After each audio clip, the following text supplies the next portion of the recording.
ഇതിന് കാരണം എന്റെ ഭൂഗുരുത്വ ആകർഷണ നിയമങ്ങളിൽ കൂടെ ലോകത്തെ ചിന്തിപ്പിച്ച ഐസക് ന്യൂട്ടന്റെ സിദ്ധാന്തങ്ങൾക്കോ ആപേക്ഷിക സിദ്ധാന്തത്തെ ലോകത്തിന് കാഴ്ചവെച്ച ആൽബർട്ട് ഐൻസ്റ്റീന്റെ തിയറികൾക്കോ അതുപോലെ ഇവിടെ ഉയർന്ന ഇസങ്ങൾക്കോ പ്രത്യയശാസ്ത്രങ്ങൾക്കോ നടത്തുവാൻ മനുഷ്യനെ അവന്റെ ജീവിതത്തിനകത്ത് രൂപാന്തരം വരുത്തുവാൻ കൊണ്ട് കഴിയുമോ?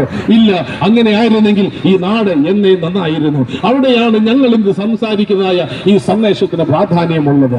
എന്തുകൊണ്ട് മനുഷ്യൻ തെറ്റി വീഴുന്നു? സൃഷ്ടാവായ ദൈവം മനുഷ്യനെ സ്വന്തം സ്വരൂപത്തിലും സ്വന്തം സാദൃശ്യത്തിലും സൃഷ്ടിച്ച് ദൈവികമായ ഗുണങ്ങളോടുകൂടെ ദൈവികമായ നന്മകളോടുകൂടെ അവനെ ഈ ലോകത്തിലേക്ക് അയച്ചു.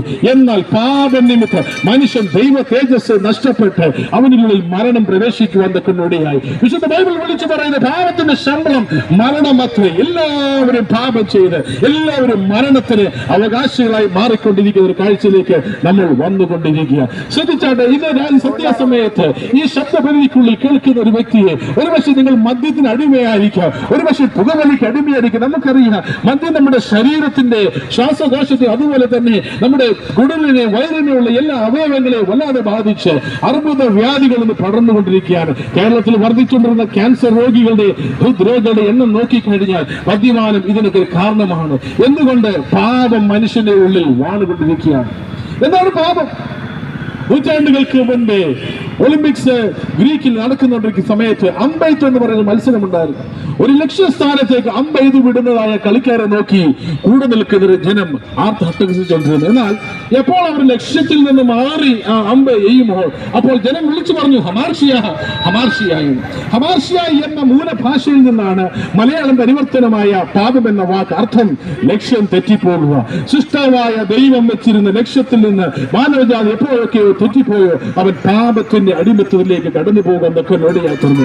പാപം അതിന് കരാളഹസ്തങ്ങൾ കൊണ്ട് മാടി വിളിക്കുമ്പോൾ നാളുകൾ കുടുംബത്തിന് അനുഗ്രഹമാകേണ്ടവർ, സമൂഹത്തിന് അനുഗ്രഹമാകേണ്ടവർ, ദേശത്തിന് അനുഗ്രഹമാകേണ്ടവർ ഇന്ന് തലവേദനയായി മാറിക്കൊണ്ടിരിക്കുന്നത് അവരുടെ സിരകളിൽ കൂടെ അവർ ഉപയോഗിക്കുന്നതായ അവരുടെ ഞരമ്പിലേക്ക് അവർ കുത്തിവെക്കുന്നതായ LSD, പെതഡിൻ, മോർഫിൻ മുതലായ വിഷം നിറഞ്ഞതായ വിഷാംശങ്ങൾ നിറഞ്ഞതായ മദ്യത്തിന്റെ ഉപയോഗം തന്നെയാണ്. അനേകരുടെ കാഴ്ച നഷ്ടപ്പെടുന്നു, അനേകരുടെ ചലനശേഷി നഷ്ടപ്പെട്ടുകൊണ്ടിരിക്കുന്നു, അനേകർക്ക് നന്നായി ചിന്തിപ്പാൻ പോലും കഴിയാതിരിക്കുന്നു.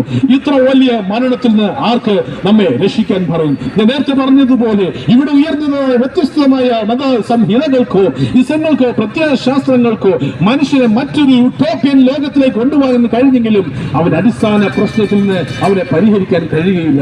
ആർക്ക് അവനെ രക്ഷിപ്പാൻ കഴിയും? ആഴത്തിൽ വെള്ളത്തിൽ കിടക്കുന്ന ഒരു വ്യക്തിയെ രക്ഷിക്കണമെങ്കിൽ അവനോടൊപ്പം വെള്ളത്തിൽ ഇറങ്ങിയാൽ കഴിയത്തില്ല. ഉയര സ്ഥാനങ്ങൾ നിൽക്കുന്നവന് മാത്രമേ അവനെ അതിൽ നിന്ന് വലിച്ചെടുക്കാൻ കഴിയുകയുള്ളൂ. ഒരു വ്യക്തി ഉയർത്തണമെങ്കിൽ ആ വ്യക്തിയെക്കാളും ശക്തനായ ഒരാൾക്ക് മാത്രമേ കഴിയുള്ളൂ. അങ്ങനെയാണെങ്കിൽ സകല മനുഷ്യരും പാപം ചെയ്ത് നാശത്തിലേക്ക് ഓടുമ്പോൾ പാപമില്ലാത്ത ഒരുവന് മാത്രമേ അവനെ പാപത്തിൽ നിന്ന് രക്ഷിപ്പാൻ കഴിയുള്ളൂ. അർത്ഥം അവനെ മദ്യപാനത്തിൽ രക്ഷിപ്പാൻ കഴിയുകയുള്ളൂ. അതേ സഹോദരങ്ങളെ, ഇതാണ് സുപ്രസാദ കാലം, ഇതാണ് രക്ഷയുടെ സന്ദേശം. ഇന്ന് ഞങ്ങൾ ലജ്ജ കൂടാതെ ഈ തെരുക്കോളിൽ നിന്ന് വിളിച്ചറിയിക്കുന്നത്. ഒരു കാലത്ത് പാപത്തിന് അടിമപ്പെട്ട് മദ്യത്തിനും മയക്കുമരുന്നിന് അടിമപ്പെട്ട് സഭയ്ക്കും കുടുംബത്തിനും തലവേദന ഒരു കൂട്ടം ചെറുപ്പക്കാരാണ് എന്റെ ഇവിടെ നിൽക്കുന്നത്. എന്നാൽ ഇതുപോലെയുള്ള കവല പ്രസംഗങ്ങൾ കൂടെ നിങ്ങളുടെ കരങ്ങളിൽ ഇപ്പോൾ ലേഖനങ്ങളിൽ കൂടെ ക്രിസ്തു യേശുവിൽ കൂടെ ലഭിക്കുന്ന സത്യ സുവിശേഷത്തിന്റെ സന്ദേശം കരങ്ങളിൽ ലഭിച്ചപ്പോൾ അന്ന് ഞങ്ങൾക്ക് ഈ ദിവ്യ സമാധാനം ലഭിക്കുവാൻ കൊണ്ട് വിടുക. എന്താണ് സുവിശേഷം? ദാവീദിന്റെ സന്തതിയായി ജനിച്ച് മരിച്ച് ഉയർത്തെഴുന്നേറ്റപ്പെട്ട യേശു ക്രിസ്തു അവൻ ജനനത്തിൽ നിസ്തുലനായിരുന്നു, അവൻ തന്റെ ജീവിതത്തിൽ നിസ്തുലനായിരുന്നു. ഇന്ത്യക്ക് 2000 കൊല്ലങ്ങൾക്ക് മുമ്പ് പാലസ്തീനിൽ വെറിയയുടെ മകനായി അവൻ ജനിച്ച് പാപികളെ അവൻ രോഗസൗഖ്യത്തിലേക്കും പാപികളെ മാനസാന്തരത്തിലേക്കും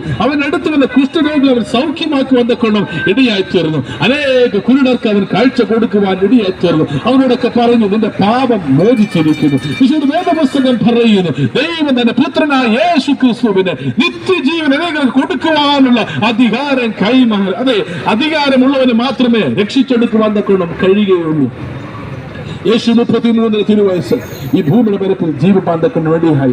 ആ കാലങ്ങളിലെ യഹൂദ മഹാപുരോഹിതന്മാരും റോമൻ സാമ്രാജ്യങ്ങളും അവനെ അംഗീകരിക്കാതെ കൊണ്ടും അവനെ കാൽവറി ക്രൂശിൽ കള്ളന്മാരുടെ മധ്യേ തൂക്കിലേറ്റുവാൻ കൊണ്ടും ഇടയായി തീർന്നു. ചില മാസങ്ങൾക്ക് ശേഷം ലോകമാകുവാനും ഈസ്റ്റർ എന്നും ഗുഡ് ഫ്രൈഡേ എന്ന പേരിൽ ആഘോഷങ്ങൾ നടത്താറുണ്ട്. എന്തിനെയാണ് അത് വിളിച്ചറിയിക്കുന്നത്? മാനവജാതിയുടെ പാപത്തിന് പരിഹാരമായി 2 കള്ളന്മാരുടെ മധ്യേ 3 ആടുകൾ തൂങ്ങപ്പെട്ട നസ്രായ യേശുവിന്റെ ചരിത്രം. അതിൽ വിശ്വസിക്കുന്നവരുണ്ട്, വിശ്വസിക്കാത്തവരുണ്ട്. എന്നാൽ നിങ്ങൾക്കറിയാമോ, നിങ്ങളുടെ ഊണമേശ മുറികളിലും സ്വീകരണ മുറികളിലും തൂങ്ങിക്കിടക്കുന്നതായ കലണ്ടറിലേക്ക് നോക്കിക്കേ. ഇന്ന് 2025 ഫെബ്രുവരി 2. എന്താണ് അത് നമ്മൾ പറയുന്ന സന്ദേശം? ഇത് അവൻ ഒരുവന്റെ ജനനം മനുഷ്യ ചരിത്രത്തെ AD എന്നും BC എന്നും വിഭാഗിച്ചുകൊണ്ട് ഇന്നേക്ക് 2025 കൊല്ലം മുൻപ് നസ്രന യേശു ഭൂമിയിൽ ജനിച്ചതിന് 2025 വർഷം എന്ന്. അപ്പോൾ ചരിത്രം കൂടെ അത് അംഗീകരിക്കുന്നു. അവൻ ജനിച്ചിരുന്നു, അവൻ ജീവിച്ചിരുന്നു. ലോകത്തിലെ മഹാന്മാരുടെ കല്ലറകളെല്ലാം അടയപ്പെട്ടു കിടക്കുകയാണ്. നമ്മുടെ രാഷ്ട്രപിതാവായ മഹാത്മാഗാന്ധിയുടെ കല്ലറ രാജ്ഘട്ടിലേക്ക് നമ്മൾക്ക് പോയി എന്നൊക്കെ കഴിയും. അതുപോലെ ഇന്ത്യ ഭരിച്ചു തരുന്നതായ പ്രധാനമന്ത്രിമാരുടെ ആ കുടീരങ്ങളൊക്കെ അവർ ശക്തി സ്ഥലിലും മെട്രോയിലൊക്കെ കടന്നു പോയി നമുക്ക് കാണുമെന്നൊക്കെ കഴിയും. അതെല്ലാം അടയപ്പെട്ട് ഇരിക്കുക. ലോകത്തെ കിടുകിട വിറപ്പിച്ച ഹിറ്റ്ലർ, മുസോളിനി, അലക്സാണ്ടറുടെ ഗേറ്റ്, ഇങ്ങനെയുള്ള പ്രിയപ്പെട്ട പ്രേരണ കേട്ടവരായ എല്ലാവരുടെയും കല്ലറിൽ അടക്കപ്പെട്ടിരിക്കുകയാണ്. അവർ വന്നതുപോലെ കടന്നുപോയി. 33 വയസ്സിനുള്ളിൽ ലോകത്തിലെ പല രാജ്യങ്ങളെയും പിടിച്ചടക്കിയ അലക്സാണ്ടർ ഒടുവിൽ മലേറിയ രോഗം പിടിച്ച് മരിക്കാൻ മരണാസനായപ്പോൾ തന്റെ പ്രിയപ്പെട്ടോട് പറഞ്ഞു, എന്നെ കൊണ്ടുപോകുമ്പോൾ, എന്റെ ശവശരീരം എടുക്കുമ്പോൾ എന്റെ പെട്ടിയുടെ സൈഡിലേക്ക് 2 ദ്വാരങ്ങൾ ഇടണം, എന്റെ കൈ അതിന്റെ പുറത്തേക്ക് ഇടണം. അർത്ഥം കാണുന്നവർ പറയണം, ഇവൻ നഗ്നനായി വന്ന് ഇവനൊന്നും കൊണ്ടുവന്നൊക്കെ കഴിഞ്ഞില്ല. ലോകത്തെ മുഴുവനും കിടുകിട വിറപ്പിച്ചവർ കല്ലറെല്ലാം അടയമുടങ്ങുമ്പോൾ അന്ന് ഫലസ്തീനിൽ ഒരുവന്റെ കല്ലറ ഇന്നും തുറന്നു കിടക്കുന്നു. അവൻ ഇപ്രകാരം എഴുതി വെച്ചിരിക്കുന്നു, അവൻ ഇവിടെ ഇല്ല, അവൻ ഉയർത്തെഴുന്നേറ്റിരിക്കുന്നു, മരണത്തെ തോൽപ്പിച്ച് 3-ാം നാളിൽ അരിമത്തെ യോസഫിന്റെ കല്ലറകളെ ഭേദിച്ചുകൊണ്ട് യേശു മരണത്തെ തോൽപ്പിച്ചു. കാരണം മരണത്തിന്മേൽ അധികാരമുള്ളവന് മാത്രമേ നിത്യജീവൻ കൊടുക്കാൻ കഴിയുകയുള്ളൂ. അതുകൊണ്ട് പ്രിയ സഹോദരങ്ങളെ, ഈ സന്ദേശം കേൾക്കുന്ന നിങ്ങളുടെ ജീവിതത്തിൽ ലക്ഷ്യബോധം നഷ്ടപ്പെട്ടു